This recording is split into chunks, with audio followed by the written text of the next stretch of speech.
Ang Batang Tindero. Sa maliit na baryo sa labas ng Maynila, sa isang kabong bahay na may maliit na hardin sa likuran, namuhay si Pepito kasama ang kanyang ina na si Aling Rosa. Noong siya ay 7 taong gulang pa lamang, gumigising na siya tuwing alas 4 ng umaga hindi dahil sa ingay ng mga sasakyan o mga tao, kundi dahil alam niyang kailangan niyang magsimula ng araw para makatulong sa kanilang kabuhayan. Si Aling Rosa naman, ay isang magulang na nagsisikap para sa kanyang anak. Bumubuhos ang kanyang pawis bilang labandere ng mga kapitbahay, at sa mga oras na hindi siya naglalaba, nagtatanim siya ng mga gulay tulad ng kamatis, sitaw, at talong sa kanilang maliit na hardin para may makain sila araw-araw. Ngunit kahit gaano pa sila kasipag, minsan hindi pa rin sapat ang pera para sa kanilang pangangailangan lalo na para sa pagkain at pang-araw-araw na gastusin. Isang umaga, habang naglalakad sila papuntang palengke, nakita nila si Mang Ben, ang may-ari ng bake shop na matatagpuan sa dulo ng kanilang kalye. Naglalabas ito ng mainit na pandesal mula sa hurno, at ang bango ay kumakalat sa buong daanan. Aling Rosa, Pepito, bati ni Mang Ben, gusto nyo bang tumulong sa akin? Marami akong pandesal na kailangang ibenta, at pwede kong bayaran ng maliit na pera at ilang pirasong pandesal ang sino mang makakapagbinta ng lahat nito bago mag alas 7 ng umaga. Agad na tumanggo si Pepito kahit bago pa makasagot ang kanyang ina. Tatanggapin ko po, Mang Ben. Sigaw niya ng may sigla. Mula noon, naging gawain na ni Pepito ang gumising ng maaga tuwing umaga. Bumibisita siya sa bake shop ni Mang Ben para kumuha ng isang malaking basket na puno ng mainit na pandesal, pagkatapos ay naglalakad-lakad siya sa mga kalye at eskinita para ibenta ito. Pandesal. Mainit na pandesal. Sigaw niya tuwing makakakita siya ng mga tao na nagigising pa lamang o naghahanda pang pumasok sa trabaho. Mabilis na nauubos ang kanyang mga paninda dahil sa bango at kainit ng pandesal, at sa murang halaga nito. Pagkatapos magbenta, binibigyan siya ni Mang Ben ng 10 piso at 3 pirasong pandesal, 2 para sa kanya at 1 para sa kanyang ina. Tuwing pauwi siya, daladala niya ang mainit na pandesal at ang maliit na pera, at tuwang-tuwa si Aling Rosa tuwing makikita siya. Sa paglipas ng mga taon, lumaki si Pepito at naging masipag pa siya.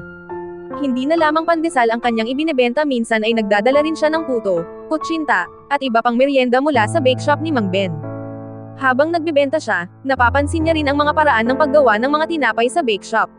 Minsan pa nga ay pinapayagan siya ni Mang Ben na tumulong sa paghahalo ng harina at paghahanda ng mga hugis ng pandesal. Natututo siya ng mga sikreto sa paggawa ng masarap na tinapay, kung paano kontrolin ang init ng hurno, gaano karaming asukal o itlog ang kailangan, at paano gumawa ng mas malambot at mas mabango na mga produkto. Isang araw, habang nag-aayos ng mga gamit sa kanilang hardin, napag-isip-isip ni Pepito, bakit hindi ako magkaroon ng sarili kong bake shop?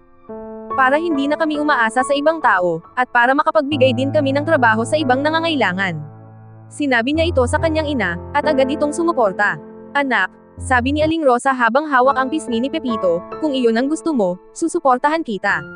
Alam kong marami kang natutunan mula sa pagbebenta at sa pagtulong kay Mang Ben, at sigurado akong magiging matagumpay ka. Mula noon, nagsimula si Pepito na mag-ipon ng pera. Binawasan niya ang kanyang pagbili ng mga bagay na hindi naman kailangan, at inilaan ang lahat ng kita mula sa pagbebenta ng pandesal para sa kanyang pangarap. Nagtanong-tanong din siya sa ibang mga bakers tungkol sa mga kagamitan at mga paraan ng pagpapatakbo ng isang bake shop. Minsan pa nga ay naglakad siya ng mahabang distansya papunta sa isang malaking bayan para makita ang mga modernong bake shop at matuto mula sa kanilang paraan ng pagtatrabaho. Matapos 5 taon ng pagsisikap at pag-iipon, sa wakas ay nakabili si Pepito ng maliit na lugar sa tabi ng daanan hindi kalayuan sa kung saan siya dati nagbebenta ng pandesal. Binili niya sa murang halaga ang mga lumang kagamitan tulad ng hurno, mesa para sa paghahalo, at mga kahon para sa mga tinapay. Tinulungan siya ng kanyang ina at ni Mang Ben sa pag-aayos ng lugar, at tinawag niya itong pandesal ni Pepito. Sa unang araw ng pagbubukas ng kanyang bake shop, maraming tao ang dumating mula sa mga dating customer niya noong bata pa siya, hanggang sa mga bagong tao na narinig lang ang tungkol sa kanyang bake shop. Ang kanyang pandesal ay kasing sarap ng dati, mainit, malambot, at mabango, ngunit idinagdag niya rin ang ilang bagong produkto tulad ng ensaymada, monay, at kahit mga cake para sa mga espesyal na okasyon. Hindi niya kinalimutan ang mga aral na natutunan niya mula kay Mang Ben at mula sa kanyang ina na laging gamitin ang pinakamagandang sangkap, ilagay ang puso sa bawat gawa, at tiyaking mura at abot kaya ang lahat ng kanyang mga produkto.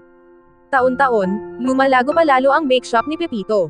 Nagkaroon siya ng mga empleyado, ilan sa mga ito ay dating kaibigan niya noong bata pa, at ilan naman ay mga kabataan na gustong matuto ng paggawa ng tinapay. Ipinatayo niya rin ang kanyang ina sa isang mas magandang bahay, at patuloy pa rin silang nagtatanim ng mga gulay sa kanilang hardin. Ngayon ay mas malaki na ito at mayroon na ring mga halaman at prutas. Isang umaga, habang naghahanda ng pandesal sa kanyang bake shop, nakita ni Pepito ang isang batang lalaki na naglalakad-lakad at tila naghahanap ng trabaho. Nilapitan niya ito at tinanong, "Anak, gusto mo bang tumulong dito sa bake shop? Tuturuan kita ng paggawa ng pandesal, at bibigyan kita ng sahod at pagkain." Agad na tumanggo ang bata, at tuwang-tuwa si Pepito. Alam niyang ganito rin nagsimula siya noon may isang taong tumulong sa kanya at binigyan ng pagkakataon, at ngayon ay siya naman ang magbibigay ng pagkakataon sa iba. Hanggang ngayon, patuloy na nagbubukas ang pandesal ni Pepito, tuwing umaga puno ng mainit na tinapay at mga kwento ng pagpupunyagi at tagumpay. At tuwing makakakita si Pepito ng isang batang nagtitinda sa kalsada, alam niyang kailangan niya ring tumulong dahil alam niya na sa bawat batang masipag, mayroong isang pangarap na naghihintay lamang na matupad. Wakas.